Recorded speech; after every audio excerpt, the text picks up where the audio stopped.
అధ్యక్ష అధ్యక్ష కాంగ్రెస్ పార్టీ 6 గ్యారెంటీలు ఇచ్చింది అధ్యక్ష. కాంగ్రెస్ పార్టీ 6 గ్యారెంటీలు ఇచ్చింది. ఆ 6 గ్యారెంటీలలో 13 హామీలు ఉన్నాయి. కాంగ్రెస్ పార్టీ ఎన్నికల మేనిఫెస్టోలో అనేక హామీలు ఉన్నాయి. డిక్లరేషన్స్లో అనేక హామీలు ఉన్నాయి. అందులో అధ్యక్ష మన ఫైనాన్స్ మినిస్టర్ గారు మహాలక్ష్మి, రైతు భరోసా, ఇందిరమ్మ ఇండ్లు, చేయూత, యువ వికాసం ఈ 5 గ్యారెంటీలకు గాను 53,196 కోట్ల రూపాయలు దీంట్లో కేటాయించారు అధ్యక్ష. నేను చెప్పదలుచుకున్నది ఏంటంటే మీరు ఇచ్చిన 6 గ్యారెంటీలకు, మీరు ఇచ్చిన 13 హామీలకు ఈ బడ్జెట్ ఏ మూలకు సరిపోదు అని నేను చెప్పదలుచుకున్నా. మీరు హామీలు ఇచ్చిన దాన్ని తప్పట్టడం లేదు నేను. అయితే దీంట్లో ఒక మెలికే పెట్టిన అధ్యక్ష. మా ప్రభాకర్ సాబు, మా శ్రీధర్ బాబు వినాలే ఇది. అరే నీకు తెలియదే, కూర్చొని నేను చెప్పేది విని రాదు. మా ప్రభాకర్ బాబు, మా ప్రభాకర్ గారు, మా సోదరులు శ్రీధర్ బాబు గారు ఒక్కసారి నేను మీరు ఇచ్చిందే చదువుతున్నా, వేరే చదువుతలేదు. ఆగరాదే, ఎందుకు తొందరపడుతున్నావు సార్? ఆగుతామే, సత్యం ఆగురా. ఈ బడ్జెట్లో అధ్యక్ష పేజ్ 13 పారా 25 ఈ బడ్జెట్లో ఈ పథకాల అమలుకు 53,196 కోట్ల రూపాయలు ప్రతిపాదించడం జరిగింది. ఈ కేటాయింపు ఒక ప్రాథమిక అంచనా ప్రకారం మాత్రమే చేయడం జరిగింది. హామీలకు సంబంధించిన విధి విధానాలను రూపొందించే పని ఇంకా కొనసాగుతున్నందున అది పూర్తయిన వెంటనే అమలుకు అవసరమైన పూర్తి నిధులు కేటాయిస్తాం. అంటే ఇక్కడ చూడండి అధ్యక్ష, చెప్తా అరే వివరించాలి కదా, తప్పేమున్నదో చెప్తా నేను. అధ్యక్ష, హామీలకు సంబంధించిన విధి విధానాలను రూపొందించే పని ఇంకా కొనసాగుతున్నందున అంటే ఈ పేరుతోని ఈ రైడర్తోని బడ్జెట్లో పెట్టిన ఈ రైడర్తోని దీన్ని కాలయాపన చేయడానికే కాంగ్రెస్ ప్రభుత్వం ప్రయత్నం చేస్తున్నది. నాకు తెలిసి వచ్చే 6 మాసాలలో కూడా కాంగ్రెస్ ప్రభుత్వము ఈ హామీలను నెరవేర్చే పరిస్థితి లేదు అని చెప్పి నేను సందర్భంగా తెలియజేస్తున్నాను.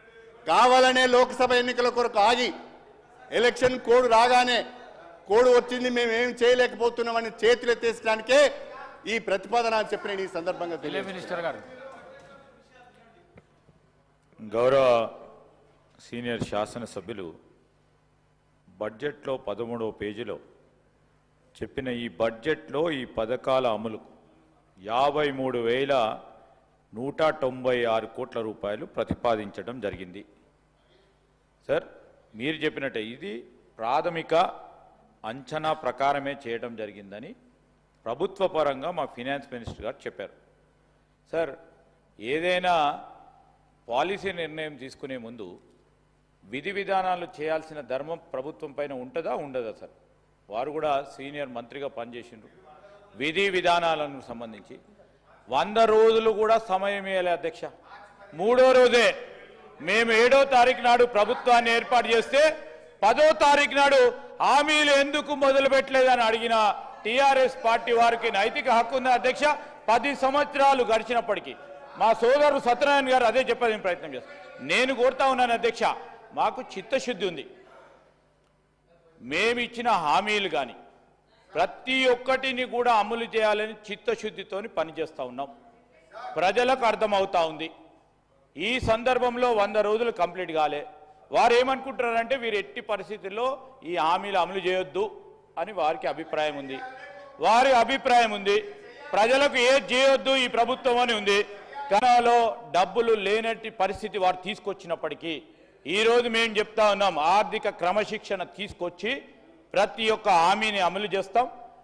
మేము ఏదో ఎన్నికలు వస్తున్నాయని కాదు, ఎన్నికల రాకముందే డిసెంబర్ మాసంలోనే 13 అంశాల్లో 2 ప్రధానమైన హామీలను నిలబెట్టుకున్నాం. ఇంకా 2 హామీలను కూడా మొన్న గవర్నర్ గారి స్పీచ్ ముఖ్యమంత్రి గారు స్పష్టంగా చెప్పడం జరిగింది. ఈ రోజు నుంచి మేము ఈ 2 హామీలను కూడా చేస్తా ఉన్నాం. అంటే ఇంకెన్ని మిగిలి ఉన్నాయి అధ్యక్ష? ఇంకా 9 గ్యారెంటీలో 9 అంశాలు ఉన్నాయి.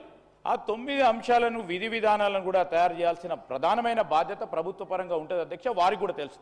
కానీ ఈరోజు రాష్ట్ర ప్రజలకి భయభ్రాంతులను చేయాలి, ఈరోజు అనుమానాలు సృష్టించాలి అనే ఒక దృక్పథంతో పోతా ఉన్న సందర్భంలో మేము చెప్తా ఉన్నాం రాష్ట్ర ప్రజలకి, మేము ఖచ్చితంగా మేము ఇచ్చిన 6 గ్యారెంటీలతో పాటు ఇంకా మేనిఫెస్టోలో చెప్పిన ప్రతి ఒక్క అంశాన్ని ఒక ప్రణాళికాబద్ధంగా తప్పకుండా అమలు చేస్తాం.